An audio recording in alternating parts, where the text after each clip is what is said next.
Hi everyone. We are arriving to the last uh, blog of the presentations and related with the ECREA pre-conference that we are organizing today. And in this last uh, blog of academic experts, and we will share their thoughts about new media, disinformation, and hate speech. We will have the chance to hear Max Römer from the Universidad Camilo José Cela in Spain, and also to César Arroyo López, who represent the Institute for International Study in Education and Society.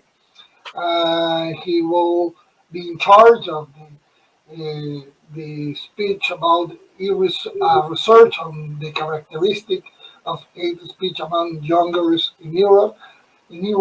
But first, we will have the opportunity to hear to Max Romer talking about and giving the continuation of the Hatemedia project with his speech approach to the concept and identification of hate in digital media in Spain. So we will wait in, Cesar, for hearing you, and now we will be part Max showing his presentation and sharing us his thoughts about it. Okay. Okay, thank you. Finally, all yours, Max. Yes, you have a presentation. Okay, thank you very much for that slide.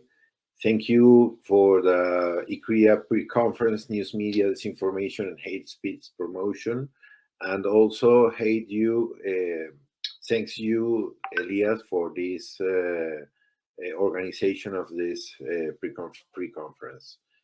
I worked with Alberto de Lucas Vicente from the Universidad Internacional de La Rioja, and also with Dr. Damaso Izquierdo from the Universidad de Navarra, and me, of course, from the Universidad Camilo José Cela. We made an approach to the concept and identification of hate in digital media in Spain. And in this dissertation or presentation is a continuation of Tamara's paper, because our proposal for classification, the hate speech, have 5 labels too. And if you please show the next slide. Well, this is the abstract. This the next one also. Okay. We try to delimitate in hate speech. What is hate speech? Hate speech, not all had hate or verbal violence is hate speech. Because why? Because the hate speech have in the levels that we determine not always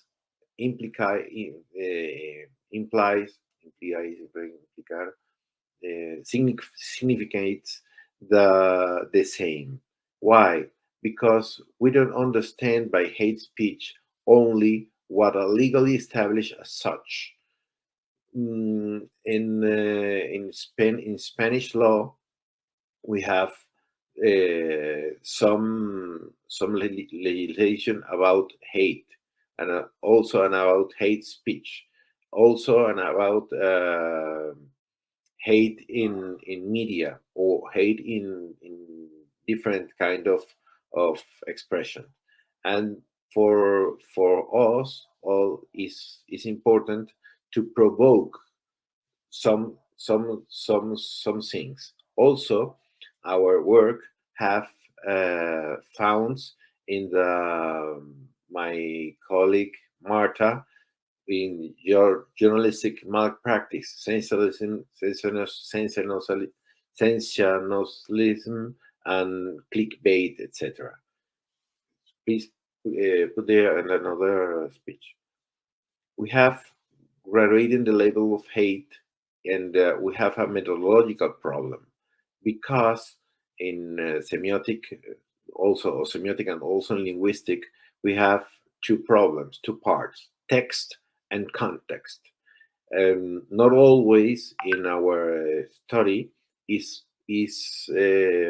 practical to haven't context, but my my investigation, my research in this moment is to try to have signs without context for made a content a text for hate, and those labels are not permeable or continuous because we have, for example, a Twitter about some kinds of hates, but don't have the all sequential of those hates.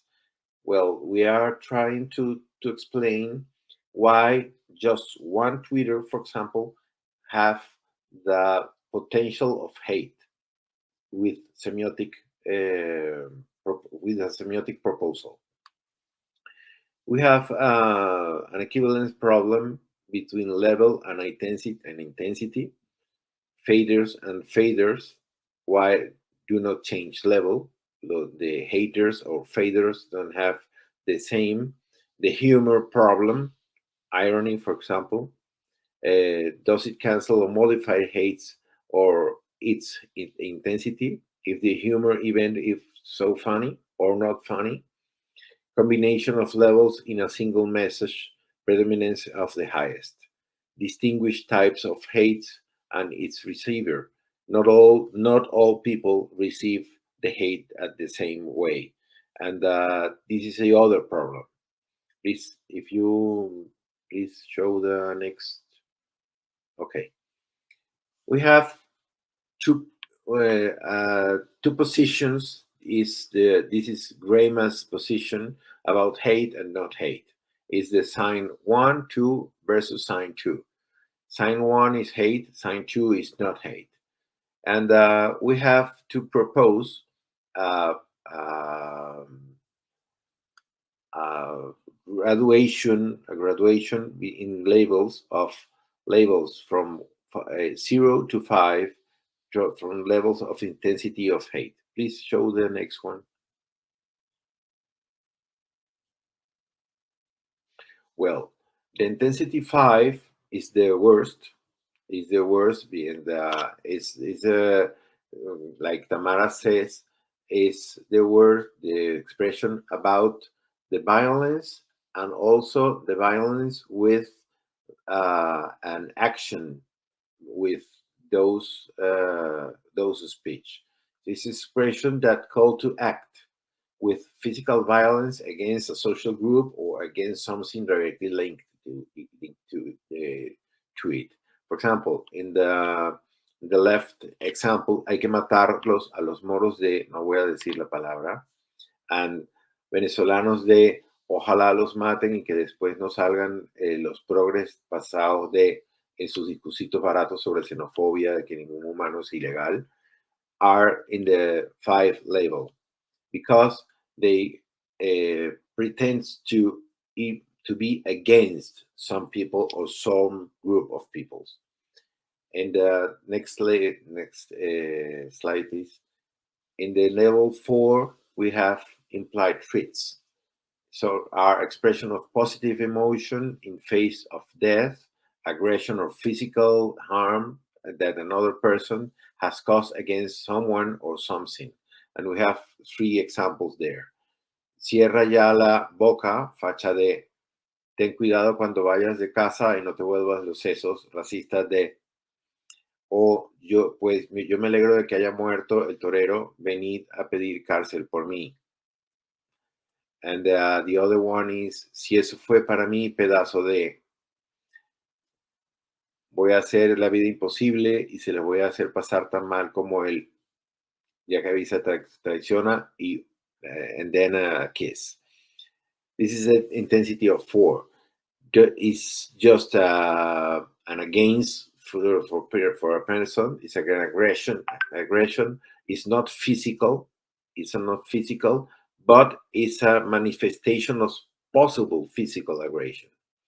In the intensity level 3, please show me the next one. We have verbal violence. This is not violence directly, but is a hate label. For example, we have at right, no todos los sudacas somos hispanoamericanos y no todos los sudamericanos somos sudacas. This label linked to actions that take place in the real world have terms in abuse, difficulties in identifying insults, reprobation in the insult to criticize it, generate insults versus insults, specialize in the denigration of certain social groups, identification of an insulting intent in words that by default are not necessarily insults, another lie from this Nazi uses hope he goes away in peace. Is that intensity level is, as you see, has verbal violence, but don't be against physical with other people. And the level 2, please show me the next one. In the level 2, we have attributions of real negative actions to a social group or one of its members in order to spread a negative image. It is not about knowing if the attribute negative action is real or not, but if the author of the message intends to discredit that social group. Es verdad, los inmigrantes que se aprovechen de los beneficios que eran para los chilenos. For that intensity is demonstrate some level of hate, but don't have any aggression, directly aggression against somebody or someone's. No, this level of intensity is very common in our study. Also, the level 3, because it's just a manifestation of hate. It's a manifestation of hate, but not against someone.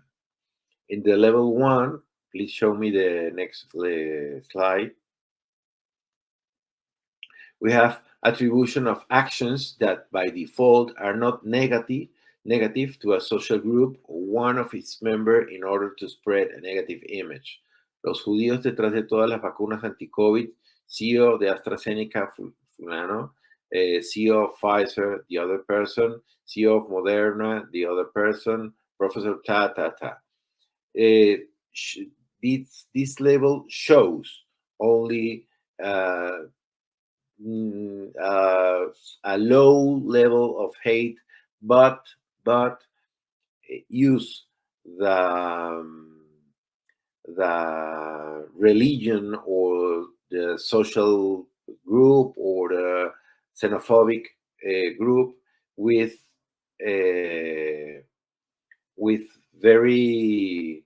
intelligence for create some frame of hate. And in the intensity level 0, the last one, please show the one that one is a label is used to refer to a social group that has derogatory connotation, ultra-Catholic, far left, for example. A group of Moroccans rapes a young girl of X years, for example. Is when the hate is or have hate speech for a target, but don't have any other kinds of manifestation of violence. Just is stigmatizing for a social group. And we have in the next layer, in the next slide, the types and subtypes of hates. we describe types of hates in our presentation. We have xenophobia like a type, but don't have any subtype. But religion, heart, anti-Semitism, Islamophobia, anti-Christianity, anti-Catholicism are subtypes of hates. In racism, we have anti-Indigenism, Negrophobia, anti-Gypsyism, xenophobia, anti-Arabism. In misogyny, we don't have subtypes, it's a type directly. Hate of sexual orientation, we have homophobia or transphobia. And ideological, we have against right wing, ideology against leftists, ideology is anti-feminism, against independence, etc. That types of hate represents the context of the text that we pretend to explain in the next steps of our research. For example, if we have an anti-Semitism subtype, like vaccines of COVID example that I show you a few slides before, we have a religious hatred, and that religious hatred is the context. With that context, we have again the semiotic square, Reimasian semiotic square, in the high level of that semiotic square. For example, we have two positions. We have a position one in the context, religious hatred, for example, and position two, anti-Semitism, for example. And that relation between subtypes and types bring us the context and text for a semiotic study. Please, if you show the next one. Well, we have the application problems from theory to practice. Teach the machine the context problem. Well, I explained in a minute ago the problem of perceiving humor and irony, or how to perceive that. And one of the forms for perceiving the humor or an irony is to try to understand the context and the text with a comprehension of an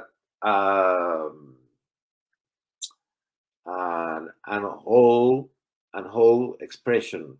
For example, if you said anti-Semitism is a way to understand the COVID commercial vaccines. If that have humor or an irony depends of the context. Please show the slide before this one. Before, no after. Before.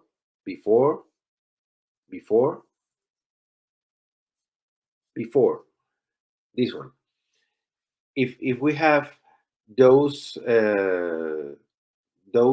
relations in types and subtypes, we will try to understand the irony and humor with subtypes, using the type like a context. Please show the next one. Okay. The other problem is the message that combine various types of hate and different labels. But the highest level of hate does not correspond to the most obvious type. Well, we will use in our next steps of our investigation the highest level of each manifestation of hate.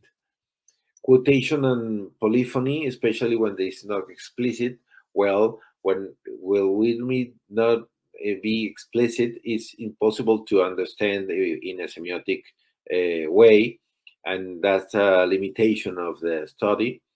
And self-referential messages, it's necessary to understand if is a real self-reference message, and if it's self-reference message, we will use some new uses of semiotics by Neff, one of theoretical best person in these self-referential messages. Is the next step. And please, if you show me the last one, I think. All right, the fifth point is the difficult to distinguish some types of hates. But if we use the type and subtype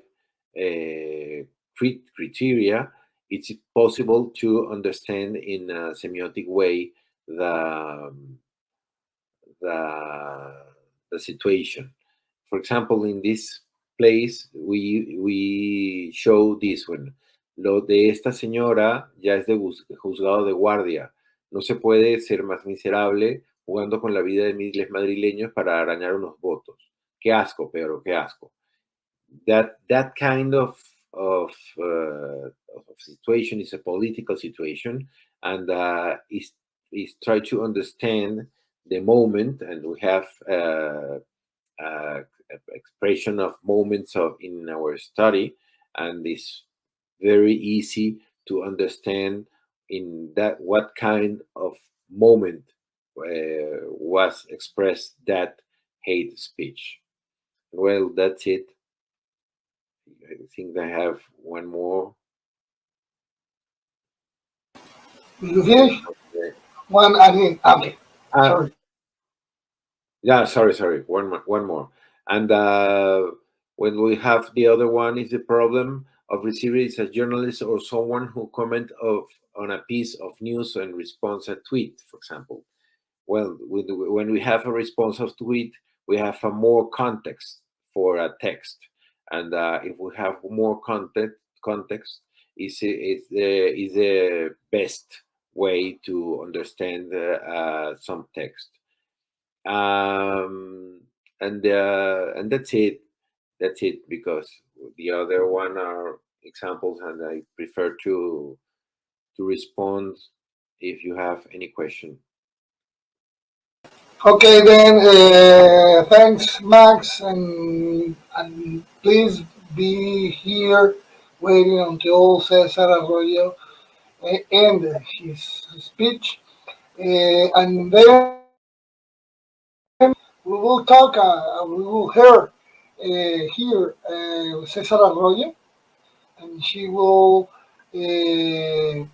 expose to us about a research on the characteristic of the hate speech among younger in Europe. I think that both themes are really related to each other more than based on hate speech, because as we could see, Max Römer was talking about how understand the hate speech or not through the intensity, and we think that Cesar will give us some lights about how younger people in Europe are handled this kind of expression. So, Cesar, all yours. You close the pre-conference, so be confident and be yourself. Okay, thank you so much. How much time do I have, Elias? Yeah, 20-25 minutes. Okay. Okay. Do you have the presentation? So first of all, thank you so much to Elias and my colleague for giving me the opportunity to speak and to show you a little bit about our research. So first of all, the title of this research is Young Voices on Hate Speech, a research on the characteristics of the hate speech among youngsters. So as Elias introduced, this research was it's framed under a project. If you don't mind, you can go to the next. La siguiente diapositiva, to the next. Thank you. This research was framed under the Contact project. This project was developed on the from 2015 and 2017, and this project was included different activities and objectives, and basically was aimed to the creation of an online network and a monitoring team, as well as a telephone application. And the idea is that these 3 lines is the online network based on or that include the different associates and the different partners in the project will create this network of supporting and as well as a monitoring team to look into the expression of hate speech and also to the views of youngsters all around Europe, as well as a telephone application. The idea was that these 3 activities will allow us or will contribute to the reduce of the impact and to prevent the impact of hate crimes and hate speech. It is important to highlight that it was conformed by 10 different countries, which is something relevant because it included Cyprus, Greece, United Kingdom, Spain, Italy, Poland, Denmark, Lithuania, Romania, and Malta. And these countries differs a lot on how the expression of hate speech appears, but they have some relevant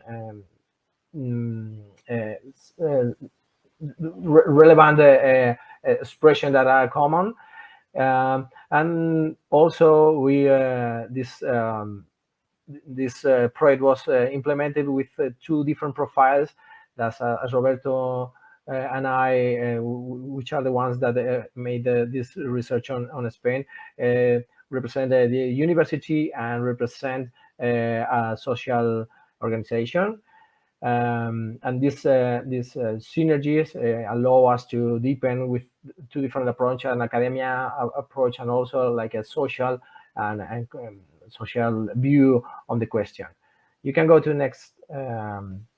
Thank you. The objectives of the project, as I said, was to improve, promote, analyze the report of hate crime and speech, as well as training and raising awareness about hate crimes, how to prevent it, and how to report it.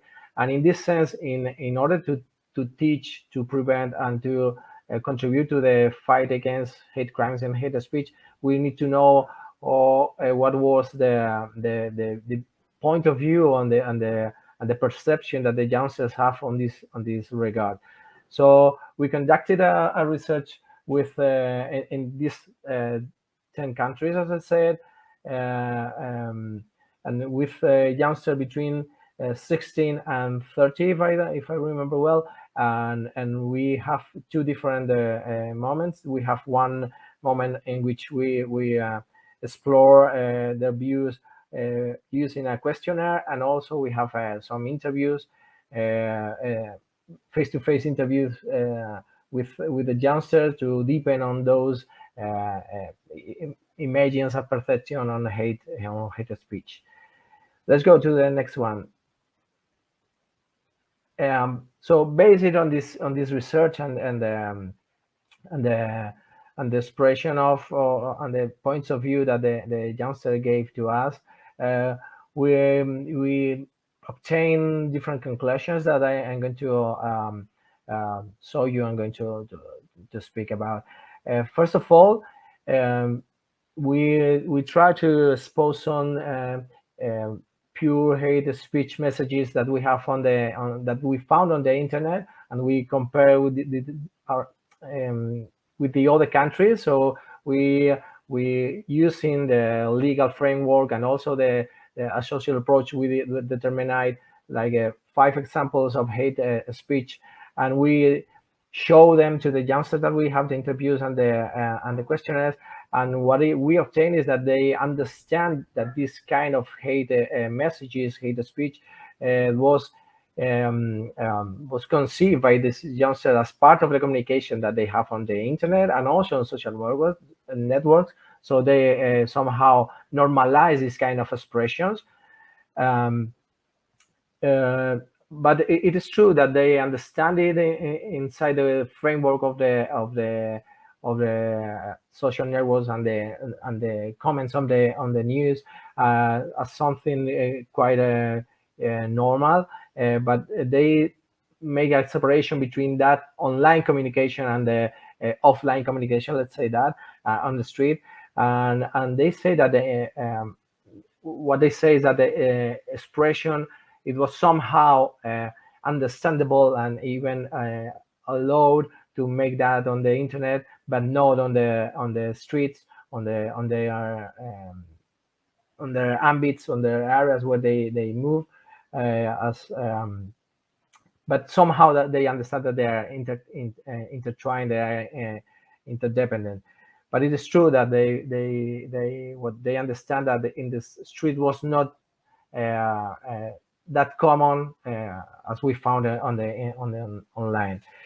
Among the reason that they say that why in the streets and on the online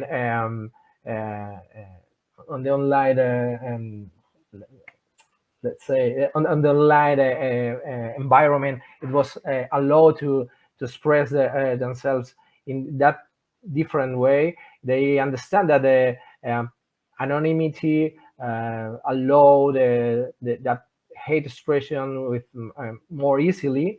But it's true that they understand that somehow the anonymity is also theoretically, because you if you can track that comments, and you can finally find someone on the other side that is making those expressions of hate. So it's a theoretical anonymity, they understand. But they say that anonymity is part of the main reason that why is easily to express the hate and the hate on the internet. What they found as the main form of online harassment on the internet was insults, and it's this conclusion is also connected with other previous studies that also mentioned that. And how this hate speech was how was the use? It was against some social groups, basically based on their physical appearance, cultural heritage, ethnic belonging, sexual orientation. And they find also that this way to express hate speech, not only but on the online setting, but also on the offline on their offline line, it's can be used and can be somehow allowed under the framework of the jokes or the humorous tone. Another conclusion says that they are being able to recognize this kind of expressions on the internet, but if they have suffered it at the first sight, they don't feel like they suffer it too much, but they have seen it.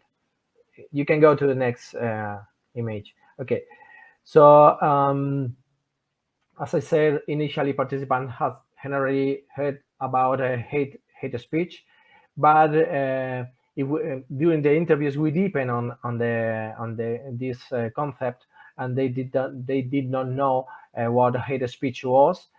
Also, they then were aware of that they can be punished depending on the laws of the country. They even didn't know that there were laws that can that allow to prosecute. So they are very used to this kind of expression on the internet, but they don't know really the deep end of the problematic that that is behind hate speech.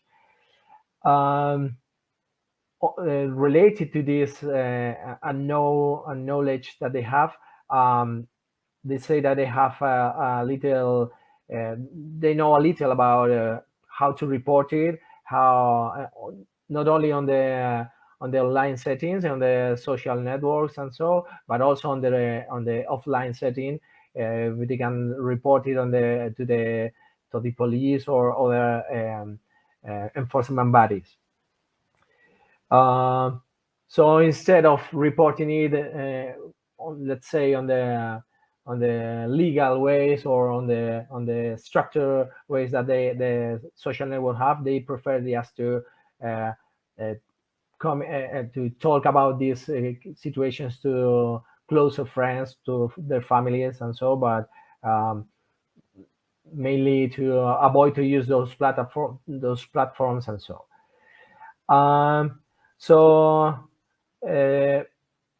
Based on this approach and finally, when we talk about then about the impact of hate speech that have on the people that suffer it, they identify perfectly that this kind of expression have an impact on the mental and on the mental health of victims, not only on the short term but on the longest term.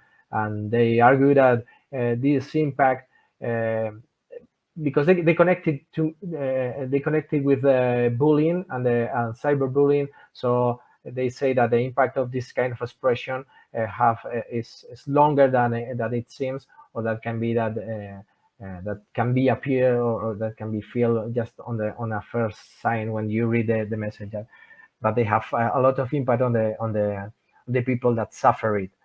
So these are the main conclusions of the project. I think I've gone very quick, but No, don't worry. And we are on time. And I will invite you, Max, Thank you. to share with us in this close of this final block, academic block, sharing and hate speech.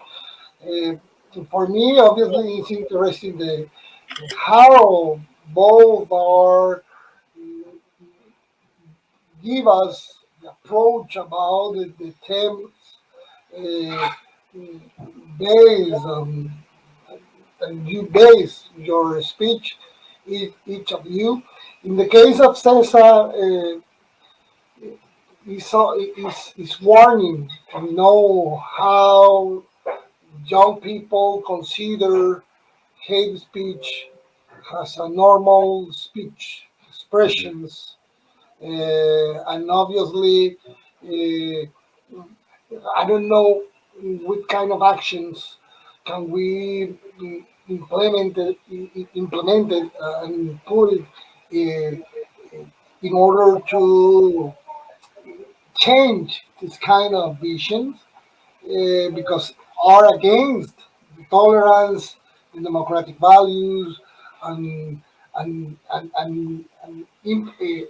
amplify the all the stereotypes related with immigrants, as we could see when Max was showing us the different examples, and we are taking into account the Hatemedia project.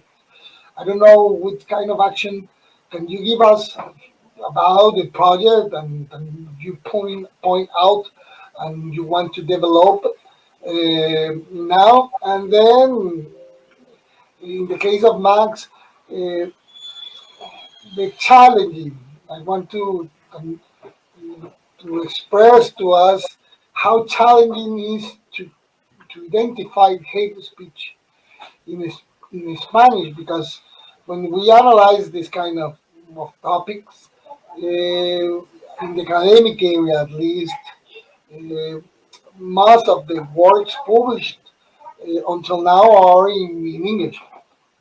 So In what? in Are English, in in English, English. Mhm. in English, In English. All right. and obviously, Spanish is complex by his own nature, you know. The linguistic, the semiotic point of view, the Spanish one has different, it's challenging.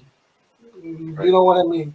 So, Yes, of course. in your point of view, as semiotic expert, what is the challenge related to identify this kind of expressions through internet, through social media, and the value to identify these and put it all these kind of terms into a project like we are doing now, that is the Hatemedia project. And in the case of Cesar, obviously, we want to hear more about it, about the risk that the young people in Europe normalize this kind of expression and action about for fight against this kind of normalization of expressions. I Right. don't Who know. goes first? Do First, you want me to? Cesar. Okay. So you make two relevant questions on this regard. First of all, is what we can do. No?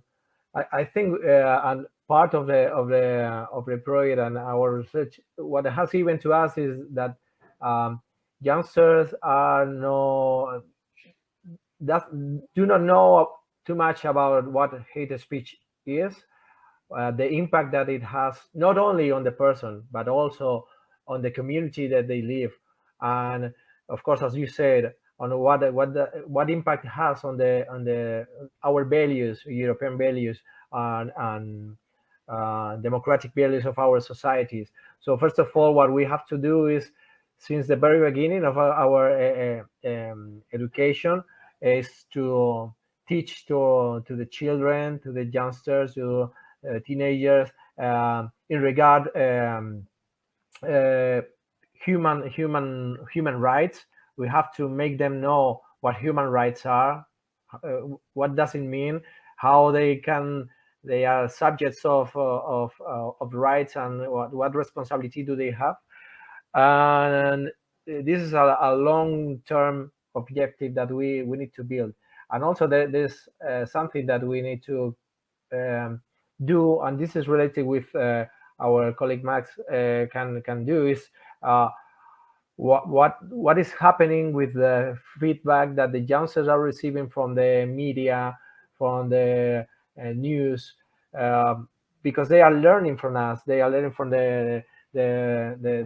they are accessing to the information on other spheres, communication spheres. So they are reproducing these things, and the risk is quite high, not only in the media but also in the politicians, and how what is happening with the political sphere of our life, and how the confrontation is part, and using hate speech is part of the communication, the expression of hate speech somehow. So this is are my main concerns and our proposals on this sense. Thanks, In my Max. case, we have two challenge. Challenge one is the communication challenge, that is a project challenge. No, Cesar is a project, is Tamara project, and also, for example, Marta projects. And in my case, in my semiotic case, we have two challenge. The first challenge is to understand how the hates occurs in the Spanish way, in the Spanish world, in Spain world, not in the Spanish world, because we use Spanish expression in Spain world, and that context and then text are the real challenge for us, because in semiotics, for example, always we use little expressions for understanding something, but for use the dimension of the number of twitters and also the comments in the chats of the media, we have a huge text expressions, and the discrimination of those texts in those levels presents for us the real challenge in the semiotic way. For us, for example, if you use HDP for an expression, it's a very common expression in Twitter, HDP, and the derivation of HDGP or other one of expressions. We need to understand the context of the HDP expression, and that's the theoretical frame that I'm working in this moment. Yeah, I don't know, for trying to resume all the pre-conference through you two, it's clear that we have to continue to analyze and debate about hate speech and disinformation first. Secondly, it's amazing how much can realize this kind of content and expression through internet, and the role that has political actors and other social actors, even though if they don't use too much this kind of expression, at least we saw and we were witnesses in one of the speeches leading by Marta Sanchez Esparza, and there are not too many hate speech expression, but this can help to the normalization of expression in our society, because there are social leaders, influencers, so they promote an environment to and help to this kind of normalization. Third, the need to the education process in different kind of levels. My last question in this pre-conference, the role journalists, medias, and fact checkers should be taking for fight against this kind of normalization of from younger people or another type of people in our society in Europe and also in Spain, and for the detection of this kind of expression and disinformation content in our country and also in our continent. Well, have a normalization of hates or no hate is very different. It's very difficult because we have a society who grow over that uses of words, and is in few years we will have maybe worst hate speech, not necessarily in violence hate speech, but a normalization of hate speech, HDP and other kind of expressions that Elias, I can't say it. It's bigger than me. and maybe in a few years will be normal to use hate speech between youngs and young people, and in all kind of ages, at the society. I think is my opinion. But it's necessary to educate in schools about that. Yes, it's necessary. It's necessary to have edu communication with the ministry or secretaries of states in that kind of situation. Yes, of course, it's indispensable. Cesar, how you Yeah, could see the environment, and you are painting with Max and other speakers. yeah. Basically, as Max said, and I said at the very beginning, it is very important. It's essential to train, to let the people know their rights and the rights of the other, and to know. I think we work a little bit. I'm talking about the Spanish case on the basis of our country and democratic values on human rights. We taught them a little bit on the school, on the high schools, and even at the universities. So it is necessary to know, and also um, we need to somehow reconduct or how to deal with the contradictions of on considering hate speech. And Max said something related to the hated speech that somehow is acceptable or is part of the democratic um, dialogue or debate, and how to deal with this connection or this trying to make a connection between this hate speech that it can be incómodo. How to say incómodo in English is uh, Uncomfortable. uncomfortable Uncomfortable.